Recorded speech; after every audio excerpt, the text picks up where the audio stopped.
Hello दोस्तों, आप लोग का स्वागत है पेडागोजी ऑफ क्यूरियोसिटी के चैनल पे। आज हम लोग लर्निंग डिज़ाइन डिस्कस करेंगे और मेरा नाम पूजा सिंह है। तो चलिए स्टार्ट करते हैं। लर्निंग डिज़ाइन आज हम लोग का फिजिकल साइंस वाला होने वाला है और ये लर्निंग डिज़ाइन आप लोग को ऑलरेडी पता है किस सेमेस्टर्स में आप लोग की ज़रूरत लगती है। सबसे पहले तो सेकेंड सेमेस्टर में भी लगता है और थर्ड सेमेस्टर में भी लगता है। सेकेंड सेमेस्टर्स में सिर्फ आपके एक लर्निंग डिज़ाइन आपको प्रेजेंट करना पड़ता है अपने स्ट्रीम के according, but learning design third semesters में आपको यहाँ पर 60 या 40 LD आपको प्रेजेंट करना पड़ता है अपने कॉलेज के अकॉर्डिंग। ओके, तो चलिए स्टार्ट करते हैं। ऑलरेडी हमने फिजिकल साइंस का 24 नंबर तक का अपलोड किया अपने चैनल में। यदि आपने नहीं देखा है तो प्लीज़ जाइए, चैनल को ज्वाइन कीजिए, चैनल के साथ जुड़िए और वहाँ पर आप देख सकते हो।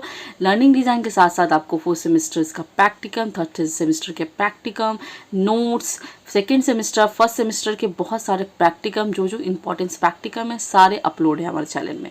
नोट्स भी अपलोड है। यदि कोई भी एक्स्ट्रा कुछ चाहिए तो प्लीज़ हमारे चैनल में कमेंट कीजिए, चैनल के साथ जुड़िए, आपको प्रोवाइड कर दिया जाएगा। ओके, तो चलिए देखिए, मैं इसके फॉर्मेट के बारे में डिस्कस ज़्यादा नहीं करूँगी, थोड़ा पर टचअप लेके चलूँगी क्योंकि बहुत ऐसे फ्रेंड्स हैं जो इस वीडियो के अकॉर्डिंग जुड़ते हैं नए नए। मैं उनको भी बता दूँ कि ऑलरेडी हमारा फॉर्मेट का वीडियो अपलोड है, आप चाहो तो देख सकते हो प्रीवियस वीडियो को। ठीक है, यहाँ पे सबसे पहले आपको देखिए 2 कॉलम करना पड़ता है। लर्निंग डिज़ाइन अपना कंटेंट नंबर के साथ यहाँ पर दीजिएगा। हमारा 25 नंबर चल रहा है, इसलिए हम यहाँ 25 नंबर प्रेजेंट कर रहे हैं। आपका जो नंबर कंटेंट चलेगा तो प्लीज़ यहाँ पर कंटेंट प्रेजेंट कीजिएगा। Name of the school, class, duration, name of the student, name of the teacher. ठीक है, ये सिर्फ आपको लिखना पड़ता है। यहाँ पर मैंने देखिए नेम ऑफ द स्कूल नहीं लिखा क्योंकि आपको प्रेजेंट करना अपना स्कूल को भी आप पुट कर दीजिए। क्लास 7 के लिए ड्यूरेशन 35 मिनट है, नंबर ऑफ स्टूडेंट 40, 45, 30 होता है।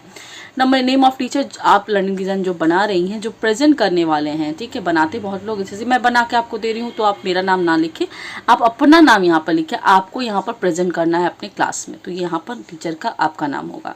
सब्जेक्ट फिजिकल साइंस है। यूनिट देखिए विंड, स्टॉर्म एंड साइक्लोन, तो ऑलरेडी विंड्स का हो चुका है, सो स्टॉर्म एंड साइक्लोन बाकी है, तो ये अपलोड कर दिया जाएगा। आज हम लोग स्टॉर्म कर रहे हैं, नेक्स्ट दिन हम लोग साइक्लोन्स कर देंगे। सब यूनिट देखिए स्टॉर्म से टुडे लेसन भी आपका स्टॉर्म पढ़ना है, ओके, और पढ़ाना है।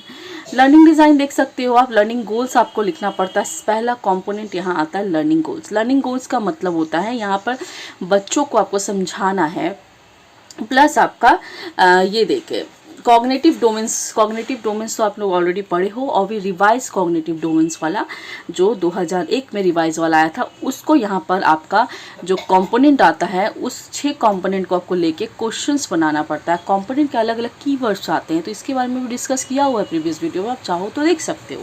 ठीक है, तो वहाँ पर ये चीज़ को मतलब कि कीवर्ड को लेके आपको क्वेश्चंस को फॉर्मेशन करना है, कैसे क्वेश्चंस बनाते हैं, इसका भी वीडियो आपको अपलोड है। तो देखिए लिखते सिंपल है। After completing the sub unit student will be able to, इसको लिख देने के बाद आपको बार बार नहीं करना पड़ा टू इनेबल द स्टूडेंट, इस टाइप का आपको ये चीज़ नहीं लिखना है, डायरेक्ट आप क्वेश्चंस बना सकते हो। ठीक है, जैसे हमने यहाँ पर रिमेंबरिंग के लिए क्वेश्चंस बनाया है, रिकॉल को लेके, लिस्ट को लेके, डिस्क्राइब को लेके, मेंशंस को लेके, ठीक है, डिफाइन को, ये सब क्या है, इसका कीवर्ड आता है, उसको रिलेट करके आपको यहाँ क्वेश्चंस को बनाना है। और याद रखिए क्वेश्चंस के साथ आपको नॉलेज को भी जोड़ना है। यहाँ पर देखिए फैक्चुअल नॉलेज के साथ हमने इस क्वेश्चंस को जोड़ा है, क्योंकि रिमेंबरिंग हमेशा जब भी आप कोई चीज़ याद करोगे वो फैक्ट पे डिपेंड होता है, तो इसलिए फैक्चुअल नॉलेज पे डिपेंड करता है। इसका थ्योरी पोर्शंस भी ऑलरेडी अपलोड है कि फैक्चुअल नॉलेज होता क्या है, कॉन्सेप्चुअल नॉलेज होता क्या है, इसके बारे में हल्का थ्योरी आपको दिया गया है, और थ्योरीज काफ़ी लोगों ने पसंद किया है। आपको एग्जाम में आपसे थ्योरी एग्जाम में पूछे जाते हैं, वाइवा में भी पूछे जाते हैं क्वेश्चन। ठीक है, अब बात आती है अंडरस्टैंडिंग कंपोनेंट का, तो अंडरस्टैंडिंग के भी कीवर्ड आते हैं। हमने यहाँ डिस्कस और डिफरेंस लिया है, तो इसको आपको जोड़ना कैसे है, कॉन्सेप्ट के साथ। जब भी आप कोई चीज़ अंडरस्टैंडिंग करते हो तो कॉन्सेप्ट वाला चीज़ को आपको समझने की ज़रूरत है, इसलिए यहाँ पर कॉन्सेप्चुअल नॉलेज के साथ जोड़ते हैं। उसके बाद आता है अप्लाइंग का, तो अप्लाइंग, एनालाइजिंग एंड इवैल्यूएटिंग के जितने भी आप क्वेश्चंस बना रहे हो उनके अपने अपने तो कीवर्ड होते हैं, साथ ही साथ आपको नॉलेज एक ही जोड़ना है जो कि प्रोसीड्यूरल नॉलेज के साथ जाता है, पीके के साथ जाता है। ठीक है दोस्तों, इसमें कोई चेंजेस नहीं है। यहाँ पर देखिए आप देख सकते हो क्लासीफाई है, इलास्ट्रेट है, इस टाइप का आपको कीवर्ड मिल जाएगा। अप्लाइंग और एनालाइजिंग के अपने कीवर्ड होते हैं, इसके भी अलग कीवर्ड आते हैं। देखिए एक कीवर्ड ना लगाएं, एनालाइजिंग और इवैल्यूएटिंग के अलग अलग कीवर्ड आते हैं, उसको रिलेट करके आपको क्वेश्चन बनाना है। साथ ही साथ सिर्फ नॉलेज सेम रहेगा, जैसे कि पीके नॉलेज जो है तीनों में आएगा, प्रोसीड्यूरल नॉलेज तीनों में सेम आएगा। अब बात करते हैं क्रिएटिंग का, तो क्रिएटिंग के साथ हमेशा हमारा मेटा कॉग्निशन नॉलेज ही जुड़ता है। बच्चा अपना दिमाग से कुछ क्रिएट करता है, ठीक है, अपने आप से कुछ क्रिएट करता है, तो उसके जमीन में हम लोग मेटाकोग्निशंस नॉलेज को जोड़ते हैं। तो इस टाइप के भी कीवर्ड आते हैं, कीवर्ड को रिलेट करके क्वेश्चंस को बना सकते हैं। अब हम लोग बात करते हैं एनालाइज लर्नर्स एंड कंटेंट्स के ऊपर। तो ये कंपोनेंट हम बनाते क्यों हैं, क्योंकि ये कंपोनेंट आप बच्चों का प्रीवियस नॉलेज चेक करने के लिए बनाते हो। अभी देखिए इसी एक्सप्लेनेशन आपको प्रैक्टिकल के जो वाइवा एग्जाम है इसमें पूछे जा सकते हैं कि आप ये कंपोनेंट बनाएं किस लिए हैं, ये कंपोनेंट का क्या रीज़न है बनाने का। तो आप ये बता सकते हो इस कंपोनेंट का रीज़न, सबसे इंपॉर्टेंट रीज़न है कि आप बच्चों को सब यूनिट जो पढ़ा रहे हैं उसके साथ आप प्रीवियस नॉलेज को साथ में उसको जोड़ना, इस कंपोनेंट का यही आपका बेनिफिट है, इसलिए कंपोनेंट हम प्रेजेंट करते हैं, ठीक है। एनालाइज लर्नर्स एंड कंटेंट्स में आप दी फॉलोइंग क्वेश्चन से लेकर प्रेजेंट लेसन तक सेम लिखते हो। ये फॉर्मेट के अकॉर्डिंग आता है, इसमें कोई चेंजेस नहीं है। चेंजेस आप देख सकते हो यहाँ पे नॉर्मल्स जो क्वेश्चंस हमने अपडेट किया हुआ है यहाँ पर, तो यहाँ पे आपको नॉर्मल क्वेश्चंस देना है, कोई भी नॉलेज नहीं जोड़ना, कोई भी कीवर्ड नहीं जोड़ना, सिंपल क्वेश्चंस इस सब यूनिट से अकॉर्डिंग आपको जोड़ना है, जैसे लगे आपको कि बच्चों के बेसिक्स को आप चेक कर रहे हो इस सब यूनिट के अकॉर्डिंग, ठीक है। चलिए अब बात करते हैं develop and select learning materials का। तो ये कंपोनेंट बनाते क्यों, ताकि आप बच्चों को किस तरह से टीचिंग एड्स के माध्यम से जोड़ोगे, ये कंपोनेंट यही बेनिफिट, यही इंपॉर्टेंस बताता है। तो जर्नल है स्पेसिफिक है, जर्नल में जो चीज़ आप स्कूल में मिल जाता है, black board, duster, chalk, school book, ये आपको स्कूल प्रोवाइड करता है। बट स्पेसिफिक है reference note, PPT, chart, model, ये आपको स्कूल नहीं प्रोवाइड करता है, ये आपको एक्सटर्नल खुद टीचर को अपने लर्निंग के डिज़ाइन के अकॉर्डिंग लेके जाना पड़ता है, ओके। प्राइवेट स्कूल में कर देता है पर गवर्नमेंट स्कूल में नहीं करता। ये हम लोग जो प्रेजेंट करेंगे ये हम लोग गवर्नमेंट स्कूल में करेंगे, नॉट प्राइवेट स्कूल में, ओके। अब बात करते हैं लर्निंग स्ट्रेटजीज का। तो ये एरिया सबसे इंपॉर्टेंट एरिया है, इसको डिस्कस करने के लिए आपको 2 एरिया में इसको डिवाइड करना है, लर्निंग एरिया, लर्निंग स्ट्रेटजीज। इस एरिया में आपको किस तरह से क्लासरूम में प्रेजेंट करना है अपना कंटेंट को, सब यूनिट को, इसको आपको प्रीवियस में आपको सेटअप कर लेना होता है। तो किस तरह से लिखना है, देखिए यहाँ डायलॉग फॉर्म में लिखना पड़ता है इसको, first phases, second phases, third phases के अकॉर्डिंग। फर्स्ट फेजेस में आप मीनिंग डिस्कस करोगे, टीचर क्लास में जाके बच्चों को स्टॉर्म के बारे में डिस्कशन करेगा, कुछ उनका सुनेगा, कुछ अपना बताएगा, ठीक है। इस तरह से एक्टिविटी करते हैं हम लोग, करते हैं ना, क्लास में जाते ही हैं, जाते ही थोड़े पढ़ाने लगते, स्टार्ट हो जाते हैं, कुछ डिस्कस करते हैं कि आप आज हम लोग स्टॉर्म पढ़ेंगे तो उसके बारे में आप लोग क्या जानते हो, डेली लाइफ से आपको क्या पता है, आता है कभी कभी तो कैसा फील होता है, किस तरह से चलता है, तो सब बच्चे बताएंगे, अपने एक्सपीरियंस शेयर करेंगे, आप उनसे एक्सपीरियंस शेयर करेंगे, कुछ डिस्कस करेंगे, तो ये क्लास में चलता रहता है। तो वही प्रोसेस आपको यहाँ पर मेंटेन करना है। सेकेंड फेजेस में आप देख सकते हो डिस्कस दी फॉलोइंग प्रिकॉशंस। यहाँ पर देखिए प्रिकॉशंस क्या लेना, स्टॉर्म आने के बाद आपको प्रिकॉशंस कैसे देना है बच्चों से आप डिस्कस करोगे, ये भी डिस्कस के माध्यम से आप बच्चों को पढ़ा सकते हो, पर आपको यहाँ पर कुछ इसके चार्ट या मॉडल को प्रेजेंट करना है। तो देखिए टीचर यहाँ पर चार्ट शो करेगा, यहाँ पे आप चार्ट ही शो कीजिए, मॉडल करोगे तो फिर मॉडल को आपको मॉडल बनाना होगा, पिक लेना होगा, उसका पिक यहाँ पर पुट करना होगा, तो चार्ट ही आप यहाँ पर बना लो, ठीक है। Precaution if U A storm by the lighting. अब यहाँ पर देख लीजिए, यहाँ पर प्रिकॉशंस दिए गए हैं, प्रिकॉशंस इस माध्यम से हमने यहाँ पर बना दिया है, आप तो प्लीज़ चार्ट में बनाइएगा, ठीक है। मैं यहाँ पर तो रेडीमेड प्रोसेस कर रही हूँ, एक डेमो दे रही हूँ आपको, डेमो आप यहाँ पर कागज़ लगा के चार्ट पेपर के अकॉर्डिंग बनाइएगा, ठीक है। ये रहा आपका प्रिकॉशंस। सेकेंड फेजेस खत्म होता है दोस्तों, चार्ट देखने के बाद स्टूडेंट क्वेश्चंस डिस्कस करेंगे, टीचर का डाउट्स को क्लियर करेंगे, बस ये चीज़ आपको यहाँ पर फॉर्मेट के अकॉर्डिंग लिखना है। अब बात करते हैं थर्ड फेजेस का। तो देख सकते हो आप यहाँ पर 4 स्टेजेस ऑफ स्टॉर्म के बारे में डिस्कस करेगा टीचर, यहाँ पर आपको ब्लैक बोर्ड पे प्रेजेंट करेगा, टीचर डिस्कस करेगा ब्लैक बोर्ड पे। तो ब्लैक बोर्ड आपको यहाँ पर रिक्वायरमेंट, देखिए चार्ट और ब्लैक बोर्ड आपको यहाँ पर देना ही देना है लर्निंग डिज़ाइन में। आप नहीं दोगे तो आपका मार्क्स कट जाएगा, ठीक है।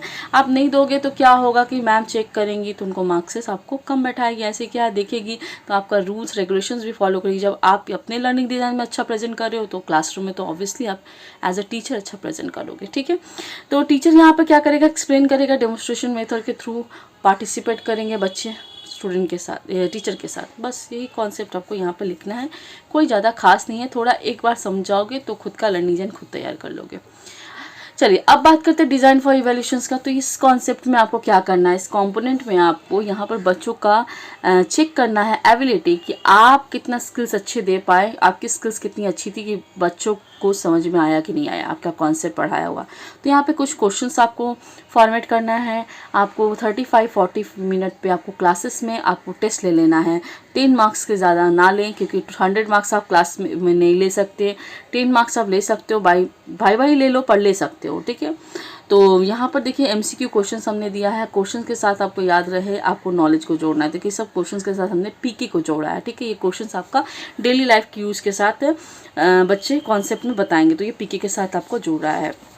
उसके बाद यहाँ पे CK के साथ हमने जोड़ा है क्वेश्चंस को, फिर PK के साथ जोड़ा है, फिर PK के साथ जोड़ा है, फिर CK के साथ जोड़ा। ये सब देखिए नॉलेज का नाम है, प्रोसीड्यूरल कॉन्सेप्चुअल नॉलेज यहाँ पर हमने जोड़ा। पूरा ना लिख के आप शॉर्ट फॉर्म में लिख दीजिए, इजी पड़ेगा आपको भी, ठीक है। आप पूरा लिखने में फिर वही है कि समय लगेगा। आप 60 लर्निंग डिजाइन में आपको पुट करना है। आगे के 2 4 5 लर्निंग डिजाइन में पूरा फुल फॉर्म लिखिए, बीच में 2 4 लिखिए, लास्ट में 2 4 लिखिए फुल फॉर्म, बाकी में आप शॉर्ट फॉर्म में काम चला लीजिए, ठीक है। अब देखिए यहाँ पर आपको इस टाइप से क्वेश्चंस को फॉर्मेट करना है। क्वेश्चंस देने के बाद अब आपने चेक किया, चेक करने के बाद आपको पता चल गया कि आपकी स्किल्स कितनी बेहतरीन थी और क्या था, ठीक है। तो आपको कहाँ ठीक करना है वो आपको काम है, और जिन बच्चों को समझ नहीं आया उनको समझाना भी आपका काम है। तो यहाँ पर देखिए डायग्नोसिस फॉर रेमेडियल क्लासेस का ये कॉन्सेप्ट आया है। आजकल सबके स्कूल्स में, रूटीन्स में भी आप देख सकते हो रेमेडियल क्लासेस का दिया रहता RC, ठीक है। तो रेमेडियल क्लासेस मतलब देखिए फ्राइडे या सैटरडे या फ्राइडे या थर्सडे का लास्ट 2 पीरियड्स रेमेडियल क्लासेस रहती हैं। इन बच्चों को समझ में नहीं आता, कॉन्सेप्ट क्लियर नहीं होता वीकली, तो क्या करती है मैम लोग, उन बच्चों का एक्स्ट्रा क्लासेस प्रोवाइड करवाती है। ये बहुत अच्छा काम भी है, ताकि सब बच्चों को बराबर में कॉन्सेप्ट के साथ, जैसे कि कुछ बच्चे को समझ में आया, कुछ बच्चों को नहीं समझ, सबका एबिलिटी तो सेम नहीं रहता, तो उनको क्लास में छोड़ा नहीं जाता, उनको फिर एक्स्ट्रा क्लासेस प्रोवाइड करके उन बच्चों के साथ पैकअप कर दिया जाता है, ठीक है। तो ये बहुत अच्छा कॉन्सेप्ट लेके आया गया। तो यही कॉन्सेप्ट के अकॉर्डिंग यहाँ पर आपको डायग्नोसिस फॉर रेमेडियल क्लासेस का कॉन्सेप्ट लिखना पड़ता है। तो सिंपल सा स्टेटमेंट आपको पुट कर देना है, आपको कुछ और ज़्यादा यहाँ लिखने की ज़रूरत नहीं। If there is any need of remedial class then the teacher will arrange it according to need. ज़रूरत है तो देगा, नहीं ज़रूरत है नहीं देगा। अब ये नहीं कि रिकॉल नहीं कर पाया, वो रिकॉल, आप ये देखिए एक लर्निंग डिज़ाइन में आप लिख सकते हो, बार बार लिखने में आप ही परेशान हो जाओगे कि 60 या 40 लर्निंग डिजाइन का बात है, 1 2 का बात नहीं है। सेकंड सेमेस्टर में 1 का है तो आप लिख दोगे, पर यहाँ थर्ड सेमेस्टर में आपको पूरी 60 और कहीं कहीं 40 करवाया जाता है लर्निंग डिज़ाइन, आपके अपने कॉलेज यूनिवर्सिटी के अकॉर्डिंग होता है, ठीक है। तो चलिए आज का जो 24 का सफ़र था यहीं ख़त्म होता है। उम्मीद करते हैं आप लोगों को पसंद आया होगा। पसंद आए तो प्लीज़ लाइक और सब्सक्राइब ज़रूर कीजिएगा।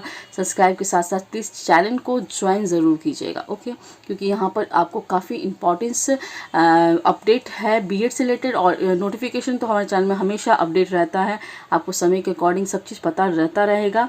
और जब भी कोई भी डाउट्स हो तो प्लीज़ आप कमेंट बॉक्स में कमेंट ज़रूर कीजिएगा। थैंक यू सो मच दोस्तों, हमारे चैनल को फॉलो और हमारे चैनल के साथ जुड़ने के लिए।